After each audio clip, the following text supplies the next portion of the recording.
The issues that matter, the newsmakers who impact our lives. This is Missouri Viewpoints with Mike Ferguson. 3, 2. Hello, and thank you for being a part of Missouri Viewpoints. This is the program dedicated to the civil and informed discussion of the political, social, economic, and cultural issues that impact everyone in the Show Me State. I'm Mike Ferguson, and we are coming to you from Lindenwood University in St. Charles. Well, believe it or not, we are just 2 months or so away from that battle royal of ideas and philosophies and partisanship and special interests. We know it as the legislative session. Our state lawmakers officially go back to work in early January, and what they do in Jeff City, of course, impacts you in some way. So what's on our lawmakers' minds now as they prepare for the 2014 session? Let's find out.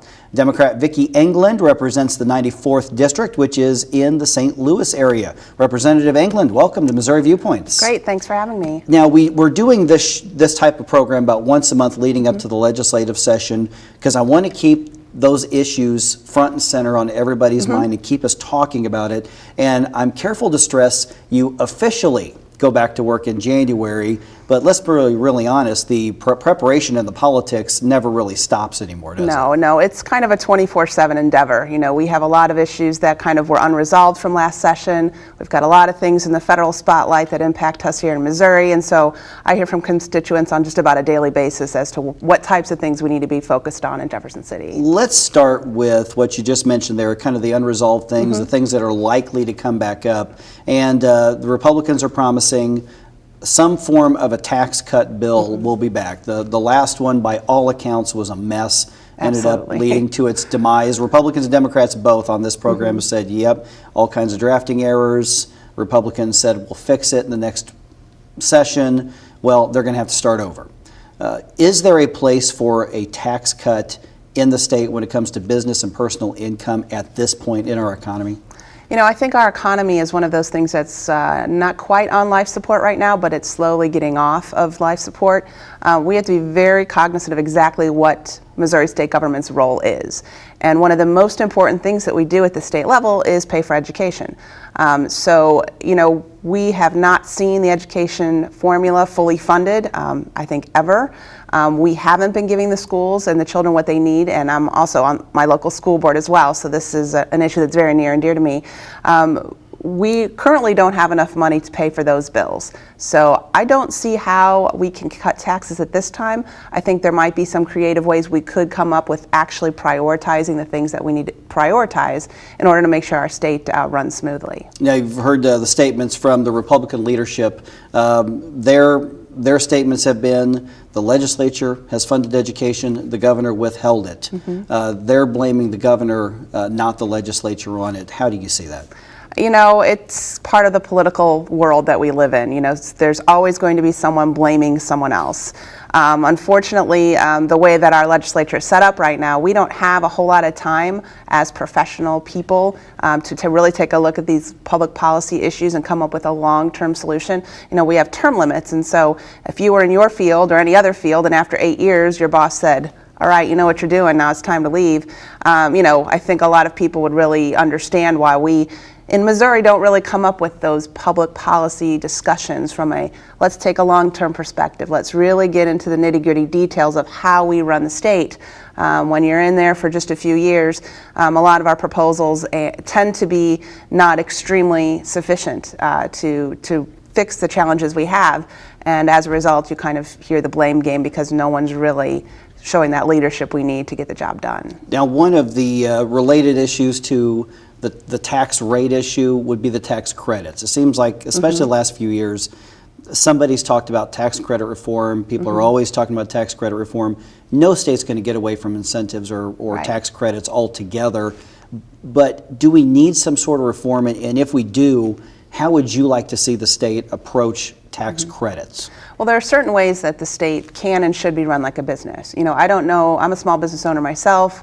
I don't know many small business owners who have a whole list of bills that they pay for all the time without taking into account the revenue side of that equation. So we need to really take a look at those tax credits, but we need to be able to pay for them in the future. You know, we're elected by our constituents to make good financial decisions. You know, we are supposed to be fiscally responsible, and it's not responsible to not figure out how those tax credits are going to be paid for before we actually have to pay for them. When there are debates on this, I mean, there are some tax credits that I sense pretty broad agreement on. The circuit breaker, for instance, for the elderly and those who are dealing with disabilities.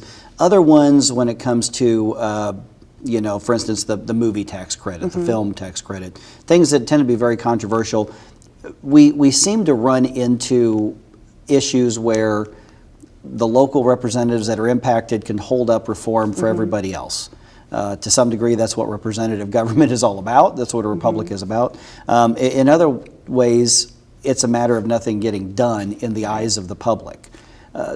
How would you want to see your colleagues approach, particularly tax credit, to say we all agree something needs to be done? Nothing's really been done. How are you going to get past that? Well, part of it is really having open and honest discussions. You know, part of it is being able to form those relationships with people on both sides of the aisle. You know, we as party members shouldn't work in a vacuum. You know, we need to do more of what Washington clearly cannot do, which is talk to each other. You know, it's very important as a state that we understand the needs of individual parts of our state.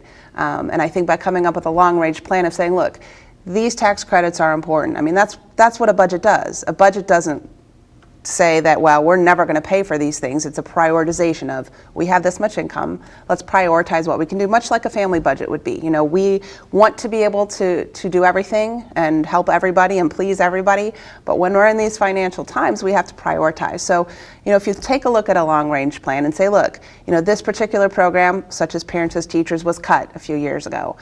It is a high priority, or where on the priority list does it stand when our economy starts picking up again? And I think you have to have those discussions.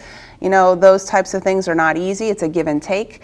And, you know, hopefully those same representatives are there, given the term limits, that understand the process and understand how you can work toward that as a common list of priorities. You know, not everybody's going to get what they want, but at the end of the day, the people in Missouri who need the government the most are the ones that are going to be impacted by those cuts. Yeah, and I want to get to, you mentioned the things that are not happening in Washington just a little bit later in the program. We're going to talk about the impact on the state as well. One of the other issues that I anticipate being a major debate in the next legislative session has to do with funding our highway. And our infrastructure and our travel. Bottom line is that MoDOT has done a pretty amazing job, all things considered, keeping our highways in the condition they're in, considering the funding that they've had. I think personally, I think they've done a very good job managing the money. What they're saying now is we have to come up with funds somehow. The state is generally not real receptive to tax increases. But there's talk of a sales tax increase.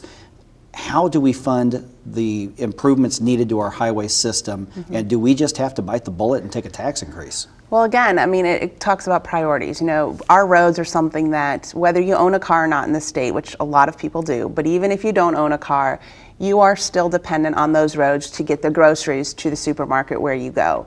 Your children are most likely going to be on a bus, and that bus has to use the road. So of all the things that we can look at as Missourians, transportation, not only does it provide everyone with a service that's much needed, but it also provides jobs. And let's be honest, we need jobs. We need to be putting money into the pockets of our citizens that they can go out and have the lifestyle and be able to provide for their families. So it's one of those things where, you know, sometimes you have to take a piecemeal approach to funding. You have to do what works. If you don't, then, you know, maybe the voters will vote in somebody who will make those tough decisions. We are visiting with Democratic State Representative Vicki England. We've got a few minutes here before we go to the break. Let me kind of follow up on the transportation issue. There is work right now being done for a ballot initiative that has to do with a 1% or whatever percent they're going to come up with. They're talking about a 1% sales tax to fund highway. There's also talk about toll roads. Which of those, or is there another approach that do you prefer? What do you want to see us do You know, I mean, because you're not that far off I-70, and you've got a bunch of highways running through your district. Right, absolutely. I mean, you know, there's a couple other proposals that have been talked about. You know, we talked about this, the streamlined sales tax collection. That's something that the nation is moving toward anyway.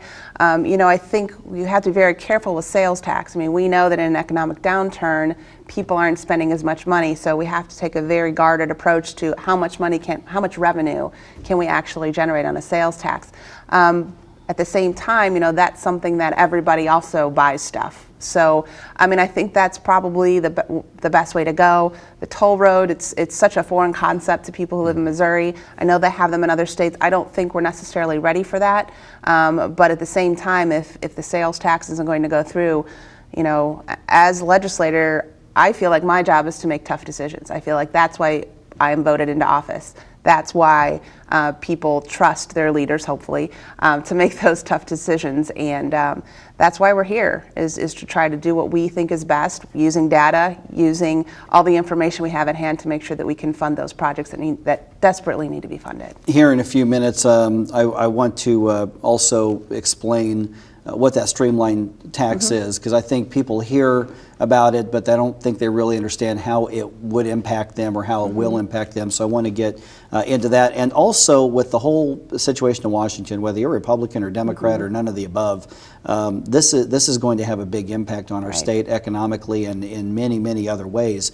And it's interesting to me how the state government and the federal government, in a day when some states are trying to break away, including ours, from the entanglements with the federal government because they don't like what's happening, we're even more dependent and more influenced by what happens there, whether we like it or not. So before we take just a quick pause, somebody wants to keep up with you and follow what you're doing. What's the best way to do it? Sure, I'm on Twitter, so they can go to @VEngland. I also have a website, the Normal House website, but as far as issues that happen outside that, it's www.vickyengland.com. And it's ENGLUND. Yes, it's a Swedish last name, believe it or not. All right. We will be right back with State Representative Vicki England. And I do want to mention that we did really work to have a Republican viewpoint on this particular program as well, but for a variety of reasons, the scheduling just did not work out for this program this week. We've got more insight from Representative Vicki England in just a moment here on Missouri Viewpoints.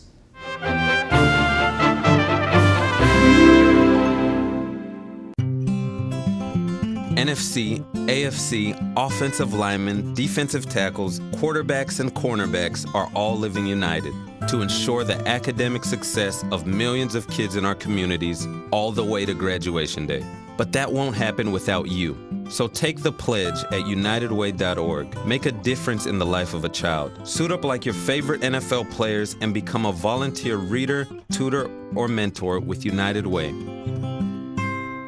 What if you could invest in the future of kids, like a stock? Not the kind of stock that's about making money, but a stock for social change. A whole new kind of investment called Better Futures. When you invest, it helps kids go to college. Believe in us, invest in us, watch us grow. My name is Sydney, and I'm your dividend.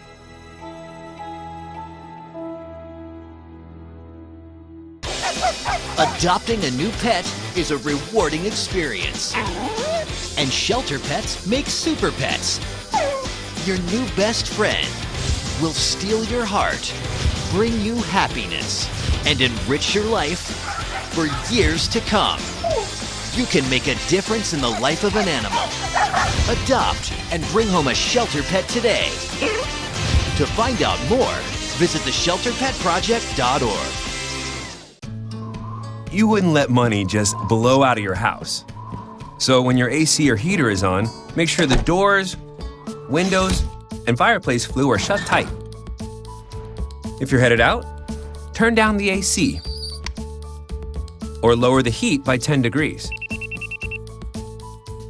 And always keep your water heater set at 120. A little bit of common sense goes a long way. Get more great tips at energysaver.gov. You sure you don't want some? It's chamomile. Listen, you are extremely terrifying. Just the scariest undead subhuman thing on TV, and I really mean that. But I am worried that you could give my kids nightmares if they see you, so I'm gonna have to block you. So that's it. Oh, and tell the zombies they're blocked too.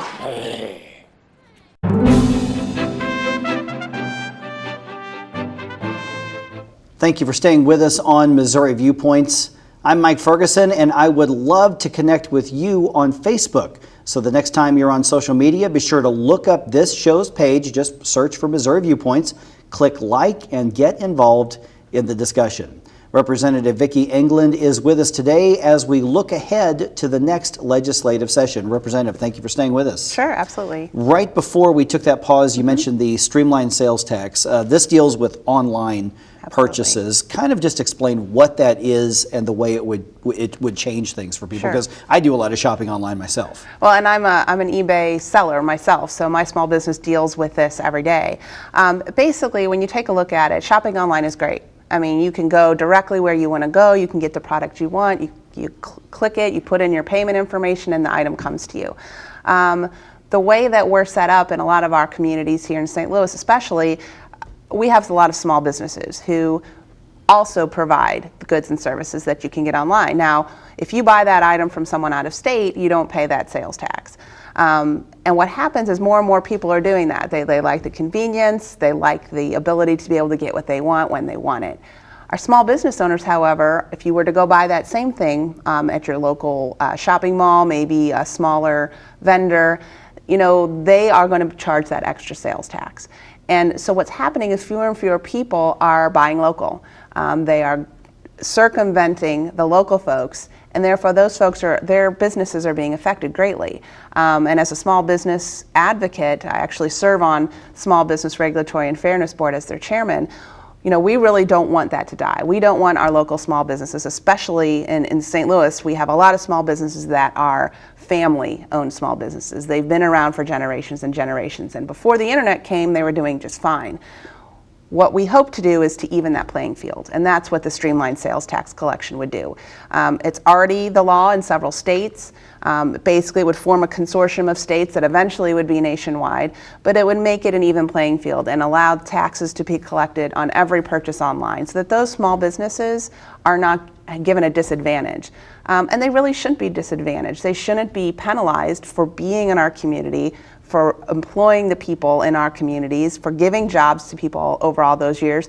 And I know you know this, but most small business owners I know put their heart and soul into what they do, and I just don't want to see them penalized. And so as a result, we'd be able to generate that additional sales tax and really fund some of these projects that we have challenges funding right now at the state level. Let me kind of let you respond to the one critique that's the main critique of this plan is the technology is the new part of the marketplace, the free market. Some of the local businesses simply haven't kept up with it. Is it the role of the government to say we want to change tax policy to encourage people to buy from this person as opposed to this person because they're not in the state or wherever they are, or to generate more tax revenue? Of course, the locals have the advantage that you can walk in and pick up your product and walk right out. Right. And then obviously you've got to wait 3 days to 5 days or whatever, to buy your book, which is what I buy a lot of online, or your CD or your coat or your shoes or whatever the case is. So that's the critique I hear most often is that is the free market. That's the difference. Is government interfering with the free market by applying this uniform online sales tax? Well, the way I look at it is this. I'm a Missouri legislator, and I'm hired by Missourians to look out for Missourians. And it's my job to make sure, not that anyone's getting a preference, but that everybody has an equal playing field. And the way that this would be implemented, it basically gives the software to the small business owner. It doesn't provide any additional paperwork. I know the government's very good at bureaucracy and red tape paperwork, but this is really intended to give those small businesses the tools they need in order to make sure that the playing field is level. And as a government person, as a legislator, it's my job to stick up for Missourians. Now let's move on to some of the issues that entangle Jefferson City with Washington, D.C. Big debate last year, I have a feeling is going to come up again this year, has to do with Medicaid. Sure. Should the state expand the Medicaid rolls? The state has to expand Medicaid. I mean, one of the things that we're looking at as our society becomes more and more global, and we as a country have this issue with health care, it's way too expensive. We have people who don't have insurance.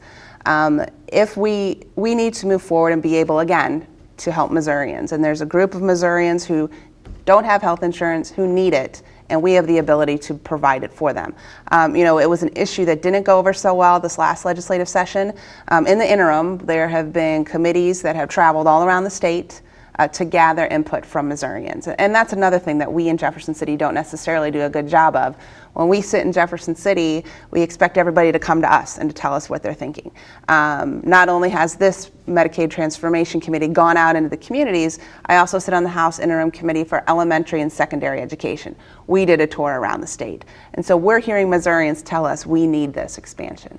It's not something we could talk to the chair of that committee, but when I spoke to him, he indicated that it was loud and clear what Missourians wanted, not what a bunch of politicians wanted, but what the citizens in the communities told us. We've heard the Lieutenant Governor on this program and the Speaker of the House on this program, and others say that yes, the first 3 years the federal government would pick up the full tab. After that, the state would be required, at least for the first few years, to pick up 10%, if my numbers are correct. And that doesn't sound like a lot, but the actual dollars, it's a lot of money involved, and their argument is we can't afford to take on that kind of commitment and that kind of bill, especially with the economy being uncertain down the road.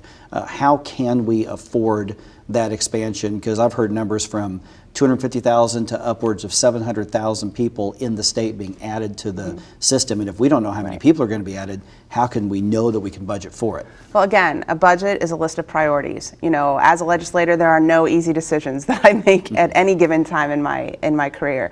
There are other states that have come up with creative ways to do that. Some of that has to do with applying federal dollars in a different way and moving people off of the state program into the federal program. So we're actually looking at several different states and what they have done, and to see if we can borrow some of that knowledge and see the experiences they've had. That's one of the great things about being a state legislator, is there's 49 other states who have tried to deal with a lot of the issues that we've tried to deal with. And so I think the political willingness is opening up on this topic. I think it's something whose time has come, and I think the fact that we're hearing so much from Missourians that this is what they want, it's our job to make it happen. We are visiting with State Representative Vicki England, who is from the 94th District, correct? Yes, 94th District, which is in the St. Louis area. Speaking of health care, sure. Okay, what a mess. Yes. The federal government has made. Yes. I mean, you can talk about the website itself, which is a big mess, which everybody's, of course, dealing with right now. As the website itself was just a disaster, regardless of whether you support the new law or not. The website was a disaster. Still questions about the law. A number of people losing their health insurance. I know that I've already received a letter. I have an individual policy on my daughter, and I was told her premiums are going up because of the law. So the outside of the debate as to whether or not you think government should be doing this or not, what's the impact of the confusion in Washington, D.C. on the state when it comes to health care right now? Well, we'll be finding a lot more out about that as people start to hopefully one day be able to use the website. As you mentioned, we're going to be getting into Jeff City in early January. I haven't heard a whole lot from my constituents right now. I'm sure very few of them have actually tried to get into the system to see if it can help them. I serve in South St. Louis County, which is a very elderly population, and a lot of those folks are not going to be necessarily people who are going to be using the Affordable Health Care Act and the website. It impacts us because a lot of times when you see something in Washington, it's just confusing. Especially in this case, it's confusing on the facts. You've got political folks on both sides of the issue skewing the facts and trying to use facts for their political gain. And they look to us as more local people to try to help explain it. So we're all learning how to try to help explain it. But we do have a lot of the Missouri Foundation for Health, for example, has given, I was just at a forum last night in my district that talked about, okay, what's the impact to our state? And as far as how it impacts us in the legislature, we really need to be able to help our constituents figure out what's going on. We're not necessarily the ones with the answers, but it's our job to make sure that they get the answers they need. The legislature did not set up an exchange. That's correct. As required by the law. I still think with all the political positioning that you were just talking about, I think a lot of people don't really understand what a healthcare exchange is. So explain what that is, and how do you want to see the state proceed when it comes to the exchanges themselves? Well, the exchanges were originally a Republican idea, and it was basically in response to the Clinton administration's original plans for a single payer. You know, when you have single payer, it means the government pays for insurance. People think that's socialism. They're not really cool with that. Marketplace is more of okay, let's take all those private insurance companies, put them in a place where you can go and access all of their plans together. You can say, okay, which of these plans works for me? And by the way, since the government's going to be providing millions of people as potential customers for these individual private health plans, they better be competitive. They better be easy for people to understand. They better be rates that people can afford. So the goal was to basically take the open market as it is right now and make a little bit more sense and make it more accessible to people who need it. So that's really what the marketplace is. It's a place to go and shop. It's a marketplace just like shopping for books or clothes or anything else. It's going there, figuring out which product works best for you and your family, and then being able to see, okay, well, am I going to be able to afford this plan or not? And moving forward with that. It's an attempt to, over the long term, keep those prices competitive, not skyrocketing as they are today. Now, we've just got a couple minutes left in the program. I was hoping to spend a little more time on this, but we've got so many issues that matter. And that comes down to the basic question is, what does Missouri need to do to be more competitive for jobs, whether it's encouraging current employers to expand or attracting businesses from other states? What are kind of the highlights on your radar screen that you think the state should do in 2014 to be as competitive as we can economically? We have a lot of great things going for us in Missouri. We have very affordable housing. When I lived in Washington, D.C., I could not wait to get back here where I'm from originally because I could afford the house and be able to have the lifestyle that I wanted for myself and my family. We also have an extremely great higher education, all the colleges, the universities, the technical schools. We really value education as a state, and if you look at Missouri compared to all the other states in the nation, we rank first or second in educational quality. What we are struggling with right now is the K through 12, is the elementary and secondary education. We really need to get a better handle on how that's funded, because when businesses come here and are looking to relocate from some other state to here, they want to make sure the housing is good. We've got that. They want to make sure that their employees have a great baseball team, and we know we have that here in St. Louis. Not bad in Kansas City anymore. Well, you know, I've heard you have a team, but in any case, I'm saying this with the hope for tonight at least, they want to know that we are able to give their employees and their corporations what they need. And so one of the issues that I mentioned before that was overlooked by the legislature last year was the school transfer issue. And that you can have a whole nother show on, but I assure you there are people that care, that are working on it. There are people such as myself who are looking at both the sending school districts and the receiving school districts. I mean, I have 2 children, and I really think of them every time that we are looking at education in Missouri. State Representative Vicki Englund, thank you so much for coming out and visiting with us today. Sure. Thank you. And thank you for being a part of Missouri Viewpoints on behalf of Lindenwood University Television. I'm Mike Ferguson, and we will talk to you again next week.